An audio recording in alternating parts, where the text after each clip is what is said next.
Well, as always, thank you so much for spending your valuable time here with us today. You will be glad you did today. I'm really looking forward to this interview. We're going to be talking with Amanda Quick, and we're going to be talking about negotiating past life with a sex trafficker. And that is not access you get every day. So make sure to keep this station tuned and be sure to share this. So, Amanda, thanks so much for joining us. I'm thrilled to have you here. Thank you for having me.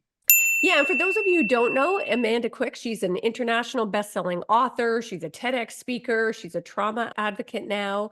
And her number one best-selling memoir is called The Sex Trafficker's Wife, a story of truth, faith, and trust in self. And she shares her quite personal story of discovering the truth about the man that she was married to and what it took after that discovery to be able to create safety in her life and for the lives of her children.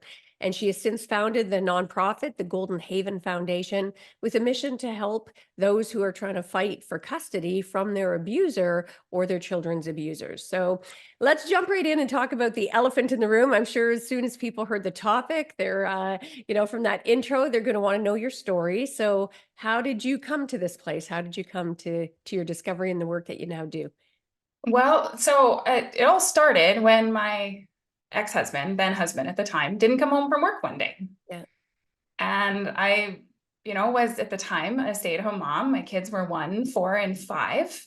And being late or absent wasn't totally outside of the realm of normal. He was a workaholic and didn't answer his phone. But, I was the full-time mom with 3 kids. It was sort of the season of life. And Yeah. when he didn't come home at 2 a.m., I called hospitals Yeah. and I couldn't find him.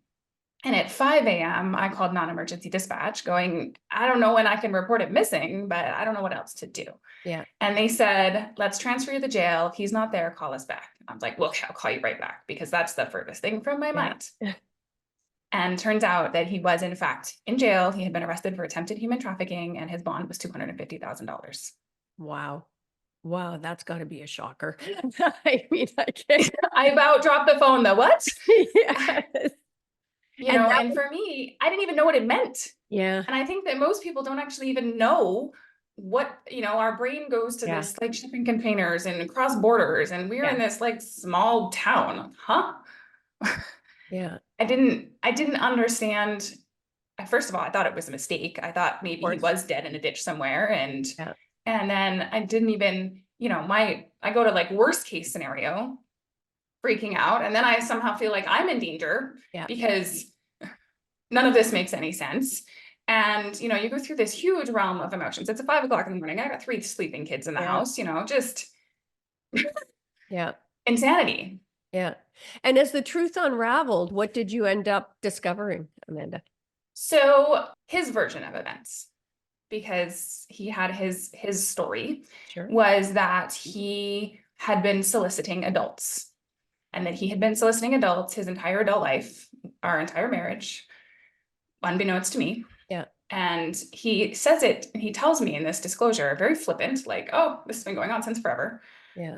And he said up and down that he had no interest in children because what happened, it was a sting operation where they offered children. Okay. And so he showed up to purchase 2 children, essentially, and left the scene before the transaction finalized because they didn't do things the normal way and they asked for money up front. Yeah. And he said that he didn't believe it was real and he was trying to figure out so he could report it. Yeah. That was his story. Now, in my mind, I'm like barely able to process. Huh? You've been doing what? Yeah. Since, huh? And then he's telling almost this like victim sob story that he's being charged with trying to solicit and purchase children when, he's just a sex addict, not a monster. That's the story he's building. Yeah. And what did you understand? I'm barely like wrapping my head around any of it. Of course. And what did you understand his job to be? Like you said, it wasn't unusual for him to be coming home. Yeah, so he worked at a credit card processing company. He was in IT security and he traveled for work a lot because he had direct reports in other states and he had stock in companies and we had plenty of money. And, he basically just didn't want to talk about work ever. He said things weren't very good. And I didn't question any of that. We had actually worked at the same company way, way, way back Wow. when, before Yeah. I had kids. Yeah. And so, Crazy. you know, it's like this total cognitive dissonance. Like, it's so far outside of the realm of what you know to be true about your life. Yeah. That it makes no sense. Yeah. And so in that moment, completely financially dependent and, you know, all the things, I chose to believe his story. Yeah. Yeah. Because I didn't know how else to, I honestly it didn't even really occur to me at the time that there was another option. Yeah. And I did not even understand how embedded I was in his version of events. Yeah. And the life that we had led and the feelings I wasn't allowed to feel. I mean, I wasn't even really allowed to process what he was disclosing. Yeah. Because, you know, he was a changed man and all these things. Yeah. And, you know, through the criminal trial, and but it ended up not being a trial, he was offered a plea deal. And this is, you know, maddening to most people, but most of the time they get pled out. And in his case, he didn't even have jail time. Yeah. So he received 4 years of probation, which of course he accepted. Yeah. Wow. And the goal for most of the prosecution is to get them into treatment. They believe this is rehabilitatable and that these are Really? yes, that's the belief. And they try to get them into sex offender treatment program. So if they accept probation, they have to complete sex offender treatment program, and they stay in probation. And that's a much more monitored probation than your average probation. And that's the goal. And so he accepted the plea deal. There was never a trial. There was never, you know, because from my end, I was like, well, if you're innocent, wouldn't you fight it? Yeah. Yeah. Well, our And system's so mad. I mean, I've been a lawyer for 30 something years now. So I certainly understand that probably better than many of our listeners out there. And do you still believe his version of events? no, I don't. I don't, because so after the criminal trial and everything else, I believed, okay, we're going to put our life back together. Yeah. In the state of Colorado, the Supreme Court had just set a precedent that he retained his constitutional right to parent. So he moved back into the house. He had unrestricted access to our children, despite his sex offender probation. Wow. All other kids he didn't have access to. He couldn't be around schools and all the things, but our children were different because the law sees your relationship with your children as it's different. Yeah. And I thought in my mind, we can heal as a family. We can figure this out. He can figure out work again. Yeah. That's how my mind is processing. And his mental health started deteriorating worse. He had undiagnosed major depression, anxiety, undiagnosed personality disorders that I didn't understand at the time either. Yeah. And eventually I saw that his mental health was worse. I decided I needed to go back to work. I wasn't going to be dependent on him anymore. And as I started to leave the family bubble, I started to see things were less good than I thought they were. Yeah. And I started to realize that I was so ashamed outside of what I had been, in a sense, condoning, even though I did not condone what he did by staying. There was that feeling. And I no longer actually felt safe in my family bubble. And I started to process that he was admitting to cheating on me with all of these escorts.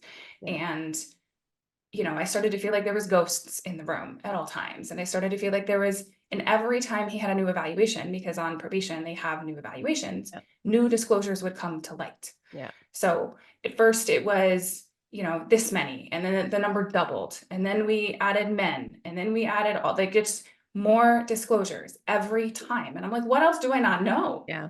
Yep. And I thought that we were dealing with major addiction, major depression, not actual psychological problems. Yeah. And I started to, at the same time, realize I could no longer be in the marriage. I could no longer be married to him. I could no longer, I didn't know what to do about it, because I was now blaming me for separating, causing my children to have, you know, a broken home, when I wasn't actually putting blame where it was due, but I was taking that on because I was the one choosing to say. Yeah. And then once the divorce started, he actually is the one who initiated it and tried to kick me out of the house. Then we started to have the manipulations coming into light. And then we started to have the control pieces because I was no longer supporting him. Yeah. So we started to see it differently. Yeah. And I, for a long time, just thought he was an asshole. And Yeah. eventually I started to see the deviant behaviors. Yeah. And I started to see it was not just manipulating of me, manipulating of the children. Yeah. And then it started to get dangerous because then my middle son started disclosing some of the games that they were playing, which were absolutely sexual grooming behaviors. Yeah. And his behavior towards me, my son's behavior towards me changed in a more sexual manner. And he's 6. Yeah. Oh, wow. Wow. And of course, it flashes before me. Hello, this is the man who was arrested for trying to, purchase and have sex with children. Yeah. Yeah. Hello. Yeah. It's been in front of your face the whole damn Yeah. time. But in the middle of a high conflict divorce, making new accusations is not easy. Yeah. And, I had to get lots of evaluations involved. I had to get mental health professionals involved. I did try to call Child Protective Services. They were useless. Yeah. I really felt like there was going to be a reality where I was going to end up sharing custody with a man who's been sexually grooming his children, and God knows what would come from that. Yeah. Okay. And, I'm having to, it's a lot, obviously. Yeah, well, I can't even imagine. And sadly, your story is not unusual. Different It's not. variations of it, not necessarily, sort of trafficking, but that kind of manipulation where Yes. we're led to believe we're the crazy ones as women in particular. So I'd love if we can unpack, obviously this podcast is called The Art of Feminine Negotiation. I believe all of life is a negotiation, whether with these interpersonal relationships, et cetera. So Yep. let's unpack a little bit some of those negotiations that you were involved with, as you were navigating this sort of shocking truth coming out, like the negotiations with your husband, with the legal system, with your kids, it sounds like. And frankly, probably with those who I suspect were trying to lay blame at your feet at points as well. And a lot of that, I hate to say, I guess, came from women because we're not always great at supporting each other. So I'd love your input on that, the negotiations. How did you manage it? What did you learn? Yeah. So, trying to negotiate with somebody who has undiagnosed personality disorders it literally is like a hostage negotiation. There were conflicts in times where we were exchanging children, and he wouldn't let them out of the car for 40 minutes until I agreed to some change in the schedule, which I refused because the therapist had said that was damaging to the children. Yeah. And there is a very hard line you have to hold when in negotiations with somebody who is doing everything they can to try to control you and the power dynamics at play. And I had to learn what those hard lines were, and I had to learn not to engage in anything because it was like I couldn't end the conversation. Yeah. And this had been true for a long, long time. I just didn't understand what it was at the time. It was every time we would get into any kind of fight, I couldn't walk away. Yeah. I would literally be chased around the house because I just had to get one more word in. And until he got his way, I couldn't end the conversation, and I had to learn how to end the conversation, even if that meant slamming the door in his face. Yeah. And I had to learn when it meant walking away, no matter what names I was being called or what accusations was being thrown my way. He would play this, my lawyers called it false equivalence. And so he would say, I'm just as bad as him because I dated somebody and was honest about it with everybody involved while still married to my ex-husband as we were sorting it out. And I'm just as bad as him who had behind my back done all of these things. Yeah. And I abandoned my children by going back to work. And so he would push on everywhere that I felt insecure because the mom who prioritized her kids and stepped away from the career and then went back to work so that I no longer was financially dependent on him. Of course, I felt guilty. Yeah. And so they used that. So every little place that I had any insecurity, he would bring it up. And he had this way of like looking at me, and it's almost like he believed I got you. Like I see it. Yeah. And it was maddening. Yeah. Because your instinct is to defend yourself. But if you defend yourself, you're actually enabling this. Exactly. Yeah. Exactly. And That's what they want. And I want to put a pin in that for our listeners for a moment, because I think that's a super important point that you're hitting on there, Amanda. And I think for women in particular, I mean, this applies for everybody, for all our listeners out there, but I want to raise a particular warning for women because we are so conditioned about certain expectations about who we're supposed to be, how we're supposed to show up, that it makes it much easier for people who are manipulative and controlling and trying to play that power game. We buy in. And I love that you use the word insecurity around it, because we buy in. It feeds that insecurity that we have been conditioned to live with our entire life. So I love that you're talking about these boundaries, because we tend to not set up those really healthy boundaries. So I just wanted to put a pin in that. And how with your kids, you mentioned that dynamic shifting. And again, what a difficult thing to deal with, trying to negotiate that new relationship. Well, and it was really, so with my children, he was feeding them these mom left us. Yeah. Mom and my 3-year-old at the time says, are you going to go have a baby with somebody else and leave us? Like, he doesn't come up with stuff on his own like that, right? And they would say, why are you mad at daddy? Can you just forgive him so we can be a family again? Oh, wow. So they were being fed all of this, and it was causing what they call parental alienation. So it was causing me and my children's relationship to be extra challenged. And it got to the point where they started physically fighting to come to my house. Yeah. And there was one specific exchange where they kept running back and they kept like refusing to go to my house. And I remember I contacted the evaluator and like, I don't know what to do. Yeah. And what was fascinating is that he recorded the entire exchange because he believed he was in the right. Yeah. And he recorded it and transcribed it.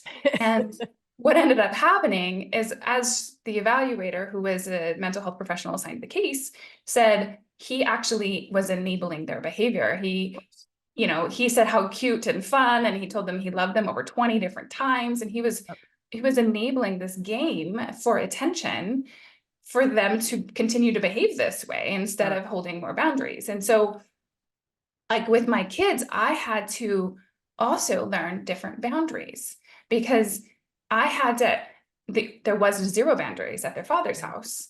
And during the custody stuff, we still had to exchange children. And so the boundaries were very hard lined at my house.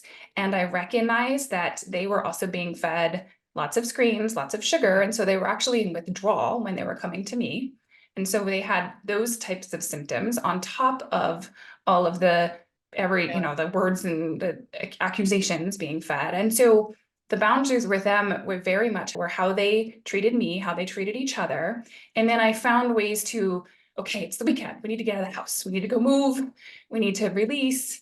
And I found different ways to connect with them and listen and hear them for the fact that they were going through this too. Yeah. And I think this is really hard when you're frustrated with your kids because they're misbehaving. I had to start to see that they were experiencing the trauma too. And I had to, if anything, take it all as more data and have empathy for it and find ways to connect with them that was safe, that was supportive, and at least in the moment of the highest conflict, kind of just let the rest of it go because I was building the case. Yeah.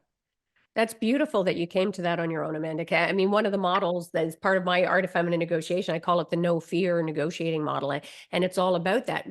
You have to totally surrender that ego, right? It's fear, ego, attachment, and reactivity. Let go of the attachment to the outcome you're looking for. Let go of those triggers that are going to cause reactivity. Let go of your own fears. Let go of your own ego and really tap into theirs. So I think that's beautiful that you said, I recognized I just had to listen and bring that empathy to the table to start that healthier sort of negotiation with them. That's gorgeous. Yeah, exactly. And if you don't mind me asking about, like, was it your experience that you had other people who were trying to make you feel as if somehow you were culpable in this? And if so, how did you negotiate? So the only other people who blamed me was his family. Oh, good. So I mean, his not good family, that they did, but good that it wasn't broader. No, most people, and I think because his arrest was very public and he was very well known in the small town we were in, if anything, people were like, finally, thank goodness you left. But his family blamed me. They understood why I couldn't be in the marriage, but they blamed me for the custody dispute. And they thought that I was the problem because he was a good dad. And this identity for him was like the last one he had, because he lost his job, he lost his social status, he lost every other identity of who he was. And dad was the last one because he couldn't hold on to husband, he couldn't hold on to anything else. And so he made everything he did about what a good dad he was. And his family really deepened that. And so they stopped speaking to me entirely. They would only ever go through him. And even in times where I reached out to them because things were so challenging, I would get basically ignored. And so thankfully they never went like super public or anything with anything, because I also think the fact that he was arrested in a very public sting made that they didn't actually want to be associated with that either. And so in some ways it helped.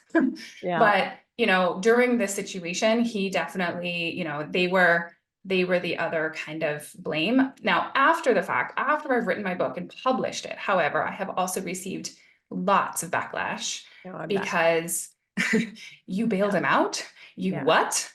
You're just as bad. And I've received lots of that.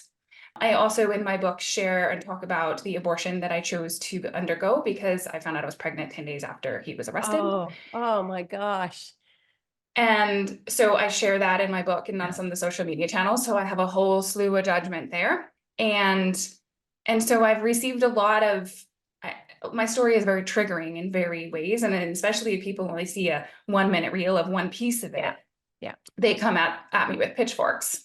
And for me, you know, when you don't know them and it's just the social media world, it's a lot easier to not take judgment on it. But today, now this wasn't always true, but today, when I receive negative comments or backlash, I take it as an opportunity.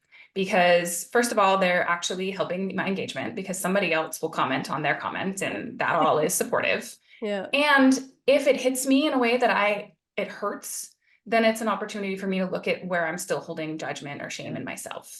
Because it wouldn't bother me if I didn't think any part of it was true. And so I take that as a thank you for showing me where I'm still holding something so that I can do the inner work to release that, because you haven't said anything worse than what I've said to myself. What a beautiful reframe that is. And again, for our listeners, I want to really put a pin in that because, you know, I often say negotiating our mindset is our first and most important negotiation. And I think you're selling yourself short on that, Amanda, when you say, oh, well, when it's social media, it's easier to judge. For most people, it is not easier. So the fact that you're able to show up with such grace and see it as an opportunity. And I often preach that if we could reframe conflict and see every potential conflict as an opportunity for growth, I think that's gorgeous. So, and I know you do a lot of personal transformation work. So can you speak a bit about that? You know, as I say, if negotiating our mindset is our first and most important negotiation, what would you say about personal transformation for our listeners, how they can help negotiate that themselves? Yeah, I mean, everything in, like, I believe that our inner beliefs create our external reality, and everything that we believe about ourselves is what is creating our environment in every capacity. And so if I don't like something, then it's a reflection of a belief that I actually have control over.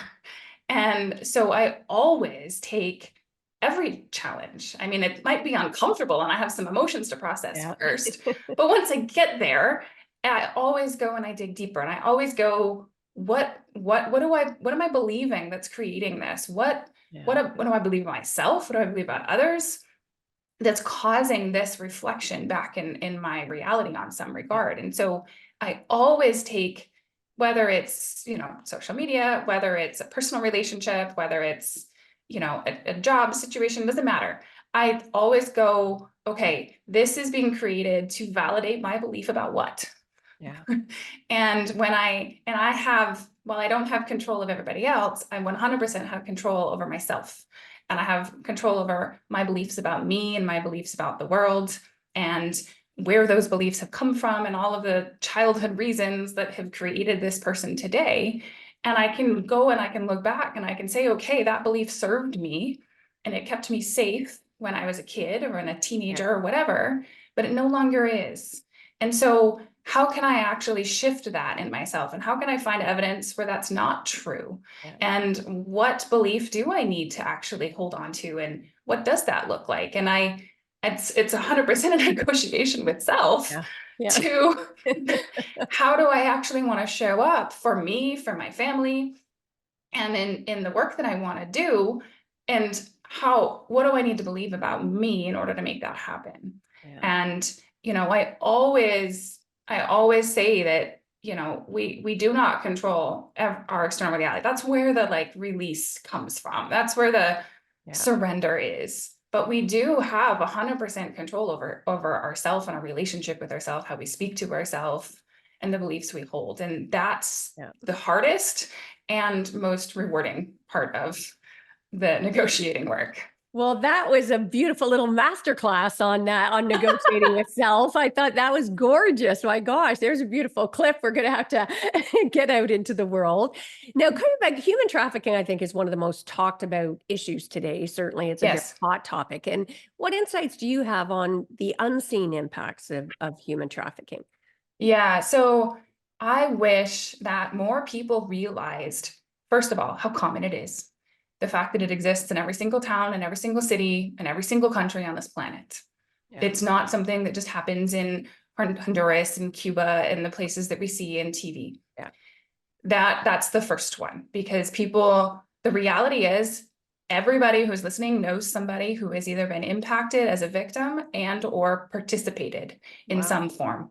Yeah. It is widespread. Yeah. Because the vast majority of escorts aren't there of their own free will. Yeah. Yeah. Period. Yeah. And while there may be some out there that's maybe how they started, that's not how it ends. Yeah.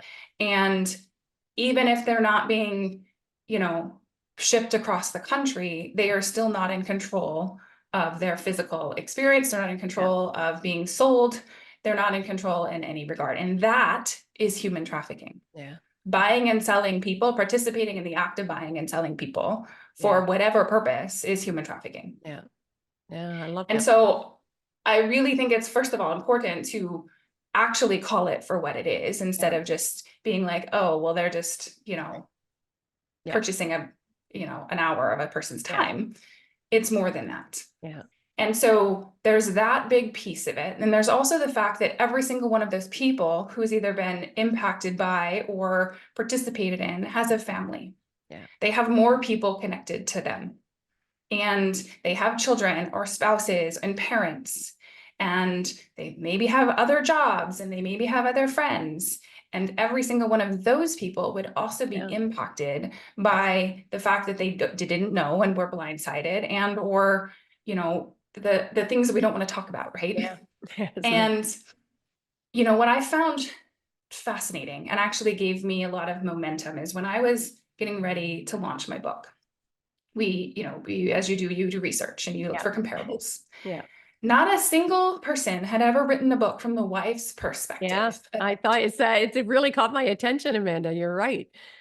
Yeah. And I thought there's victim stories, there's perpetrator stories. Yeah. And yet nobody had ever come out from the family's angle, from the wife's angle, from the person married to this person. Yeah. And I am damn not the first person, not even by a long shot.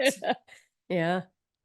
And I think that that's a really interesting thing, because the people who are close to it are actually victims in another regard. Yeah. And I won't say I'm a victim, because and I'm not going to compare myself to other victims, but I was a victim of his in a very different way. Yeah. No, and I think that's a fair point. And again, I want our listeners to really think about that. I love you're giving us some beautiful reframes here, because it's much like any other issue. If we're shamed to talk about it, if there's still so much stigma around it and everybody stays silent, we are doomed to keep repeating, whether it's about mental health issues, whether it's about human trafficking or beyond. So I love your perspective on that. And can I ask, what were your thoughts on the Sound of Freedom? Yeah. So I had I don't even know how many people sent it to me and said, you got to go watch this movie. And so we went to go watch it, and sitting in the theater, it was, first of all, what was noticeable to me was the amount of emotion in the audience and the shock in people's faces, Yeah. and they're in visibly, audibly shock, because I wasn't shocked about any of it. Yeah. I wasn't shocked about any of it, but I also had this moment where I was like, I was married to one of them. Yeah.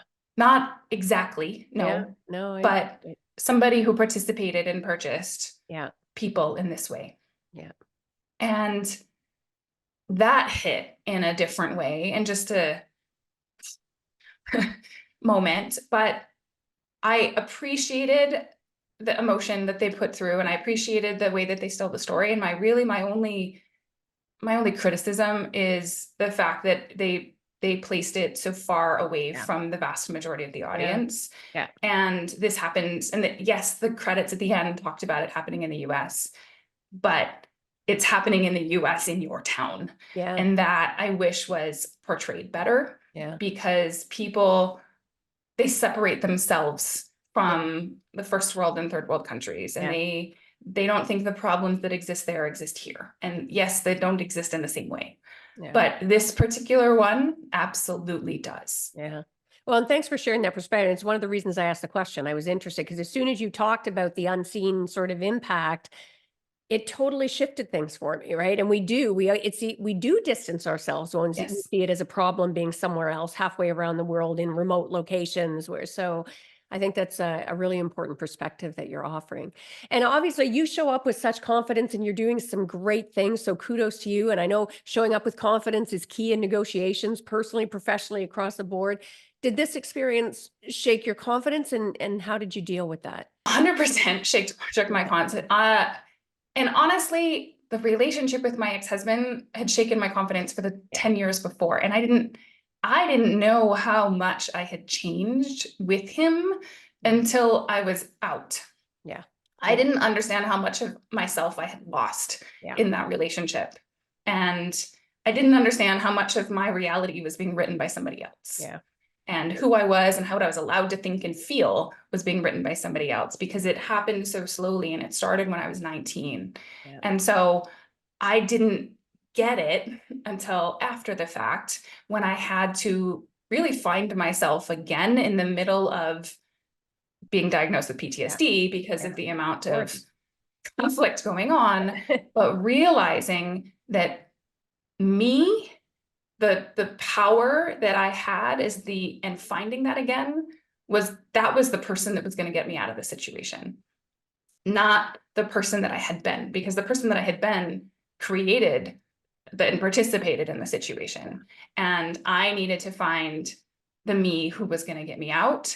And that was the person who needed to show up confidently, to trust themselves 100% over lawyers and evaluators and everybody else. Absolutely. Because as I was coming out, I started relying on everybody else to tell me what to do, because I had lived the last 10 years relying on somebody else.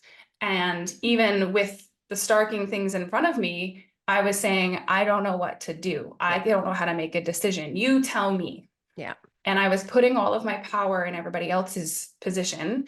And when I saw my own children being groomed, and I saw the writing on the wall that I was going to end up sharing custody with this man, and it literally felt like there was nothing I could do. That's how it felt. And that's almost what I even felt like I was being told. Well, there's the court statutes. There's everybody, it's 50-50. There's no options. Yeah. That was actually my rock bottom, not the arrest. Yeah. That was my rock bottom. Because it was also saying that you're going to have to live in this state for the next 10, 15 years, because you were never going to actually be free. And that was not a reality that I was willing to accept. And I take it you found her? I found her. I did. I did find her. It was actually, believe it or not, it was an angel channeler, a psychic, who called me out because I had been in therapy. I had been working on my PTSD. I had been doing all these things.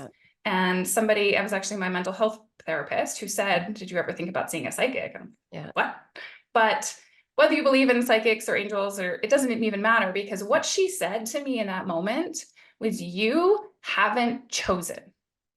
Nice. And I was like, what are you talking about? Like, I'm doing all the things. I've hired all the people. Yeah. She says, no, you haven't chosen to be done with him once and for all. Yeah. And she, shared all of this past life stuff that she was seeing and all of these patterns that I was repeating. Yeah. But what the part that really matters is that she called me out, because there was a part of me that didn't want to believe that even with all this evidence, even with the stuff coming out of my kid's mouth, I still wanted to believe there was another explanation. Yeah. I still wanted to think that my family could be back together. I still wanted to think that he would be healed in some future reality, because I still had this picture of my family and myself and him that I wasn't willing to let go of. And I can't have been that wrong, right? I mean, we're all guilty of that. Right. We've all had that. There's a certain part of it, like, I can't have been that wrong about this. And then we almost fight to hold on to it without realizing. 100%. 100%. And she called me out and said, you have not chosen. And until you make a choice, I can't help you.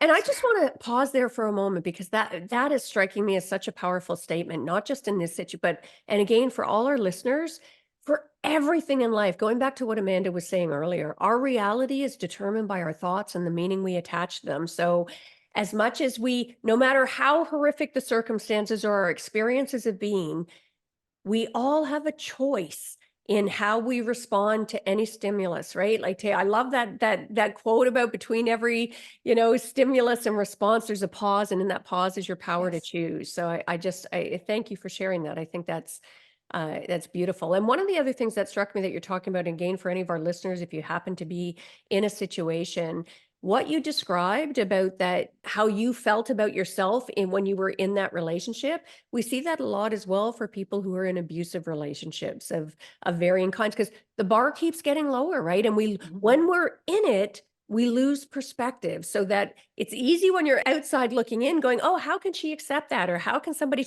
but when you're in it, that bar keeps getting lower and lower and lower, and your entire sense of self gets distorted. So no judgment for all of you. If you have people in your life and you're seeing that happen to them, instead of judging, try and be there as a support. Now, do you have any non-negotiable habits that you're committed to out of this experience, Amanda?